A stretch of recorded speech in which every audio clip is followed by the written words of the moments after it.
Hello everyone, welcome to Leap Scholar. From free IELTS lectures and practice questions to mock interviews and tips and tricks, you will find everything here at IELTS Prep by Leap Scholar to ace the IELTS test. Hence, to ensure the best learning experience, make sure to subscribe our channel and hit the bell icon to get your daily dose of IELTS content. This is the IELTS listening test. You will hear a number of different recordings and you will have to answer questions on what you hear.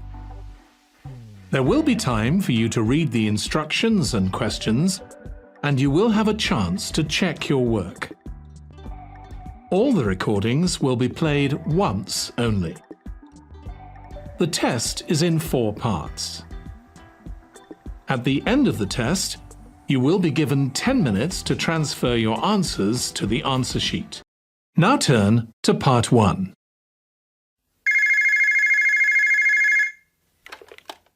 Westfield Sports Centre, can I help you? Yes, I hope so. I've recently moved to the area and I want to do some sports activities. Well, we have excellent facilities, including a new gymnasium and several tennis courts. Our tennis team are always looking for new people. Oh, I was never any good at gymnastics, and I don't think I've got the time to put into learning tennis. No, I'm more interested in swimming, and I'd also like to take a few yoga classes if I can.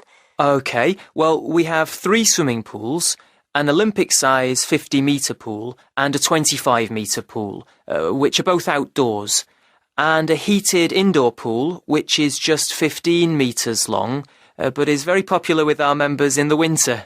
I bet it is. Do members have to pay to use the pools? Well, members don't pay for the pools if they just want to swim laps on their own. We even offer complimentary classes for beginners, but we do charge a small fee if you want to take part in the advanced training sessions. And there's also a fee for our water-based Keep Fit class. Right. And would I need to book any of the facilities, or can I just come whenever I want? We don't actually allow anyone to book the swimming lanes or the gym equipment, but for safety reasons, we can only have a maximum of 7 people in the sauna at any one time, so you do need to put your name on the list for that. Fine.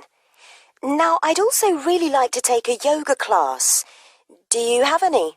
Yes, there are classes on Monday, Tuesday and Friday in the morning from 10 till 11, and then every Saturday and Sunday in the evening.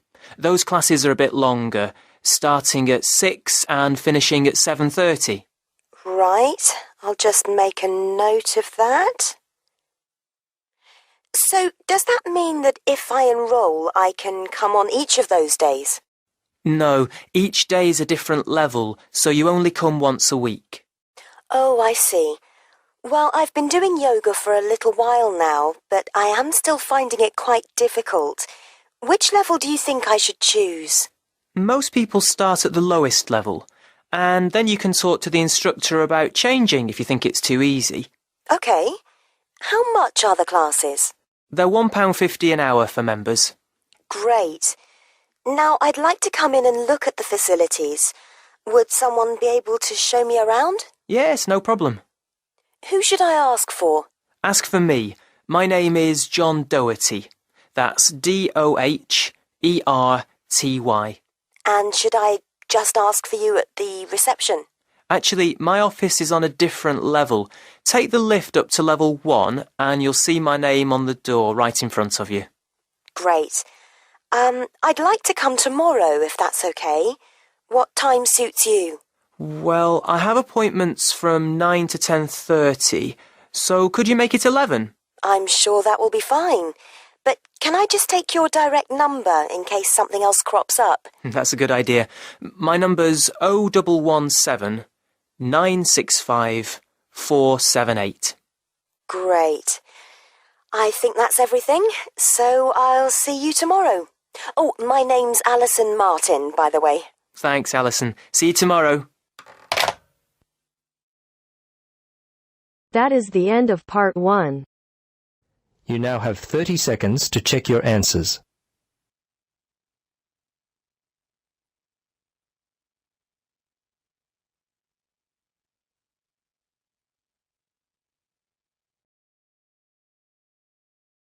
Now turns to Part 2.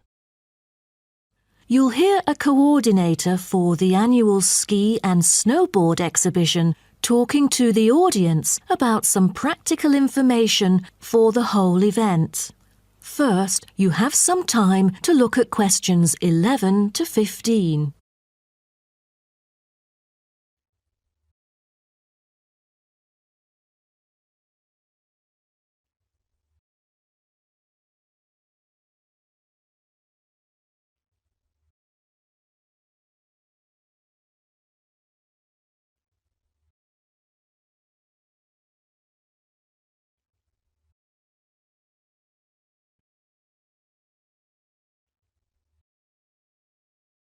Now, listen carefully and answer questions 11 to 15. Good morning, everyone, and welcome to the annual ski and snowboard exhibition held from April the 8th to 17th. I am Mary Granger, coordinator of the event this year. The 10-day event features many highlights. As a snow sports lover, I know you are looking forward to a great time here. Now, I'd like to offer you some practical information about the whole event and what to expect from it. This might be the first time coming here for some of you, so for those who are still wondering about the right accommodation, I recommend Sky Hotel.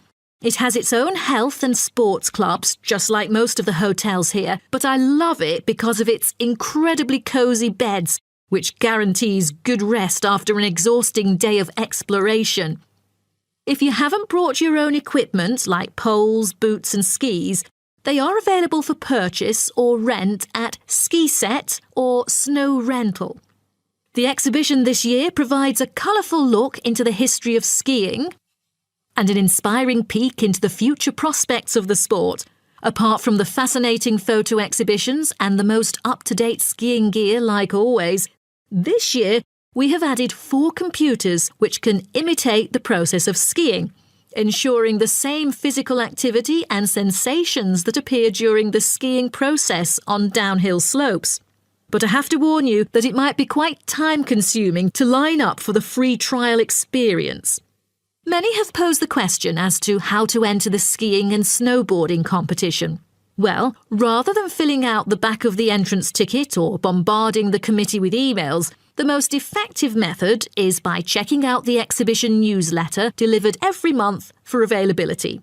At the most beloved local event, the exhibition has also drawn attention from the press. Last year, massive media coverage was on the worrisome amount of snowfalls. In order to avoid the same predicament, several artificial skiing slopes have been built. With more participants this year, we have lowered the entrance fee, which has been widely reported to local newspapers. A bonus for our participants is the ski programme. It offers a wide variety of lessons and sessions with qualified instructors, ensuring that all ages and abilities are catered to, from the first-timers to seasoned amateurs. I strongly advise you to sign up for the programme, as it is offering an unprecedented 30% discount. That's mainly because we are cooperating with the programme organiser, who promises affordable prices only for the participants of the festival this year. Before you hear the rest of the talk, you have some time to look at questions 16 to 20.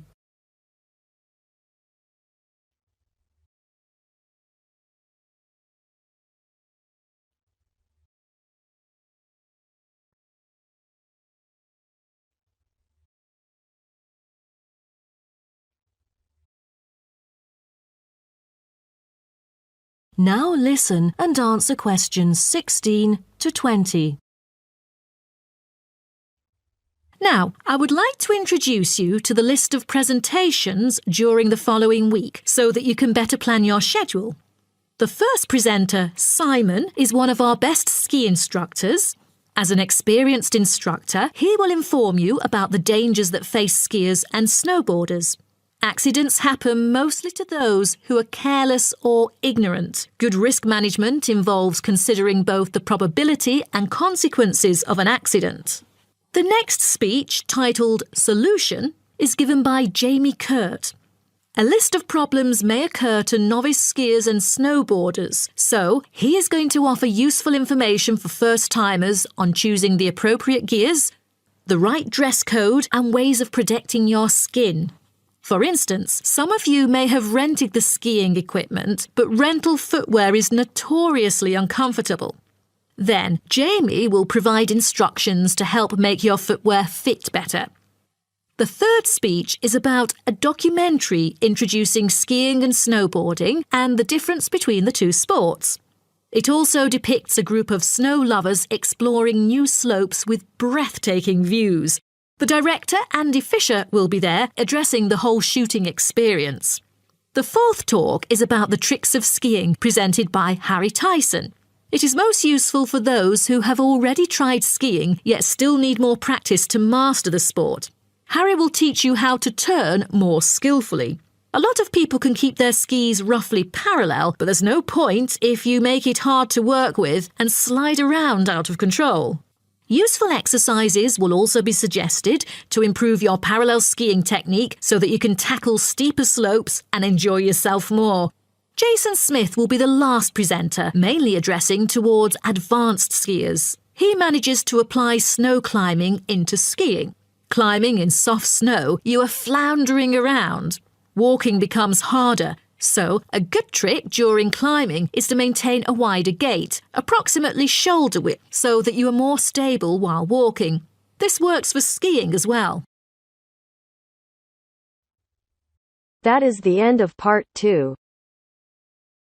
You now have half a minute to check your answers.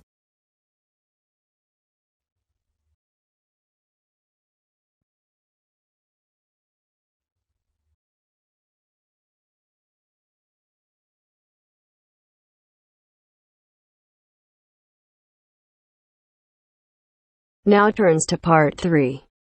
You will hear a conversation between a student and her professor talking about a summer course.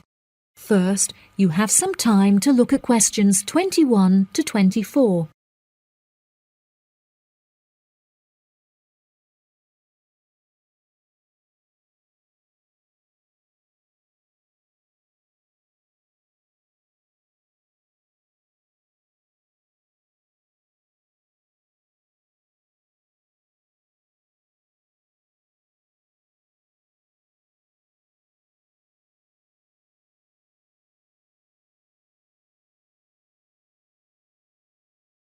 Now, listen carefully and answer questions 21 to 24. Hello, Mr. Thompson. May I speak to you for a minute? Of course. Please come in. I'm Alexandra Jones. I'm studying sustainability here at the university, and I heard about the summer course that you offer every year. I was considering joining the course and wanted to ask you some questions about it. Yes, of course. Please fire away. Has the course been effective in improving the environment? Yes, absolutely. We have seen great results. Last year we planted a small field of trees, and we have been measuring their oxygen outputs to see the benefits that they have provided to the environment. Since we were regulated by law last month, we are now able to hugely enhance our efforts. Our current goal is to introduce a lot more tree species to the plot so that we can establish a complex habitat and compare the benefits of each species. In order to do this, we need to get a lot more students involved in the project, so I am very pleased to hear about your interest. Well, the project sounds fascinating. I would definitely like to be involved. Absolutely. Over the years, we have received funding from private investors and from selling shares. But the biggest improvement in our research came from a government fund that we received in the first year. This has greatly improved the organisation, and we have since won prizes for our research. Wow, how impressive! Yes, it is of the utmost importance to our organisation that we find a way to repair the terrible damage that has been done to the environment by the human species. This is no small undertaking, and our resources still need management, but from reports taken of our studies, we have found that teachers and students have greatly benefited from field trips to the tree plantation. Yes, I visited the plantation myself on a field trip 2 years ago, and I found myself greatly impressed by it. We have received a lot of feedback from visiting groups, telling us how impressed teachers, researchers, and students alike have been during their visits. Due to the educational facilities that we have carefully structured, I know that the visits are useful and engaging for students, and that their experience is particularly special. Before you hear the rest of the conversation, you have some time to look at questions 25 to 30.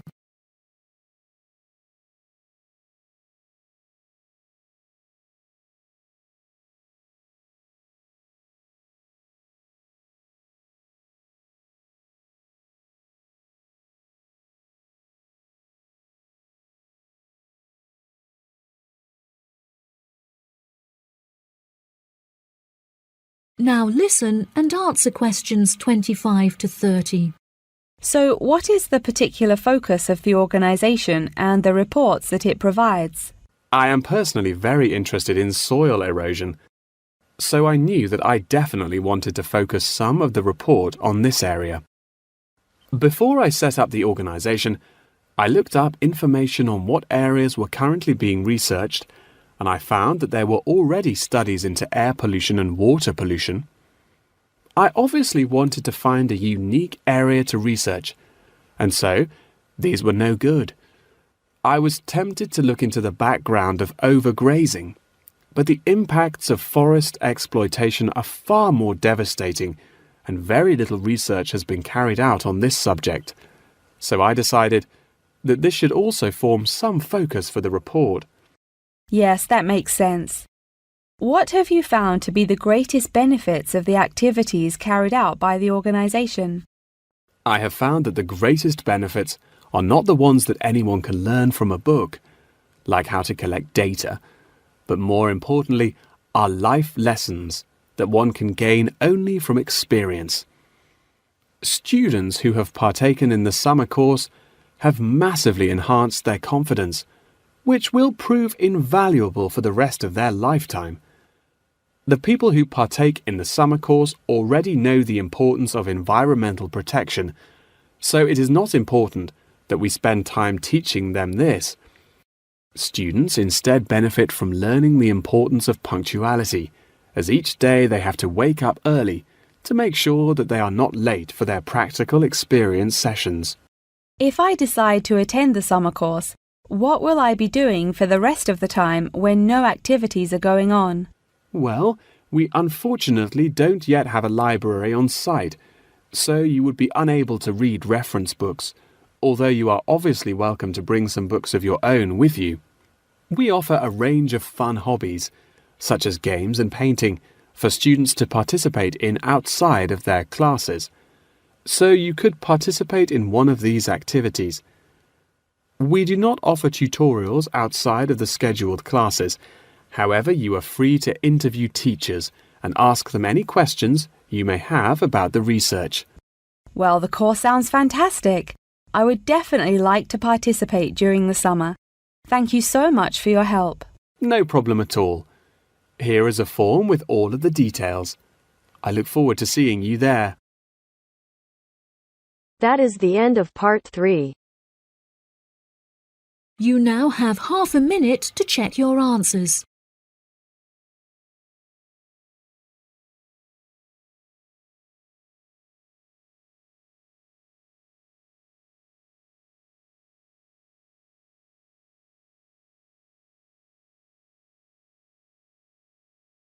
Now turns to part 4. You will hear part of a lecture about time measurement. First, you have some time to look at questions 31 to 40.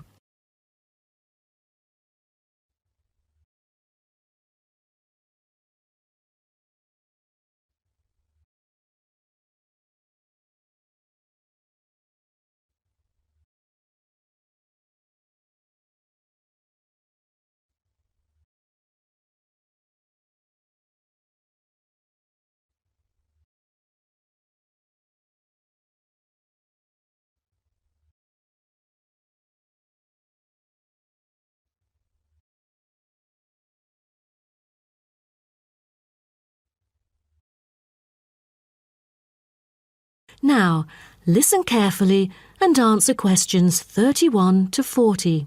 Good morning, everyone. Today, I'm going to talk about the research project I've been involved in on time measurement. Do you know how time is measured? Consider how we measure length and how, with time, we encounter a difficulty. Before we could grasp it, it would slip through our fingers. In fact, as we can see, we are forced to have the resource to measure something else, the movement of something in space or a set of movements in space. All the methods that have been employed so far really measure time by a motion in space. The measurement of time is no easy matter, a scientific unit only arrived at after much thought and reflection. As the most primitive form of measurement, the sun seems to be natural. Ever since man first noticed the regular movements of the sun and stars, we have wondered about the passage of time. Prehistoric people first recorded time according to the sun's position. To start off, let us take noon, which is when the sun is on the meridian at the highest point of its course across the heavens, and when it casts the shortest shadow. But this measurement, which was regarded as a major one in ancient times, was less important than the natural events that occurred. The earliest natural events that had been recognised were in the heavens, but during the course of the year, there were many other events that indicated significant changes in the environment. Seasonal winds and rains, the flooding of rivers, the flowering of trees and plants, and the breeding cycles or migration of animals all led to natural divisions of the year, and the further observation and local customs led to the recognition of the seasons. Years later, precise measurements were invented because the passage of time was extremely important for astronomers and priests who were responsible for determining the exact hour for daily rituals and for important religious festivals. Apart from the connection with religion, accurate time measurement was also related to the government, since they divided the day or the night into different periods in order to regulate work and various events. For thousands of years, devices had been used to measure and keep track of time. The current sexagesimal system of time measurement dates back to approximately 2000 BCE from the Sumerians. It was found that the earliest ancient timekeepers were mainly invented and used in Mesopotamia, where the water clock was introduced from, as well as in North Africa, especially in the area of ancient Egypt. So, now I'd like to introduce you to some of the most well-known ancient timekeepers, as well as the disadvantages of them, for which they were replaced by various new forms of clocks that were used afterwards. A sundial is a device that tells the time of day by the apparent positioning of the sun in the sky. In the narrowest sense of the word, it consists of a flat plate and a gnomon which casts a shadow onto the dial. As the sun appears to move across the sky, the shadow aligns with different hour lines which are marked on the dial to indicate the time of day. However, it was quickly noted that the length of the day varied at different times of the year. Therefore, there could have been a difference between clock time and sundial time. In addition, the sundial was of no use at night, so a water clock was invented. The water clock, or clepsydra, appeared to have been invented around 1500 BCE and was a device which relied on the steady flow of water from or into a container. Measurements could be marked on the container or on a receptacle for the water. It was reliable, but the water flow still depended on the variation of pressure and temperature from the top of water in the container. As the technology of glass blowing developed, from some time in the 14th century, it became possible to make sand glasses.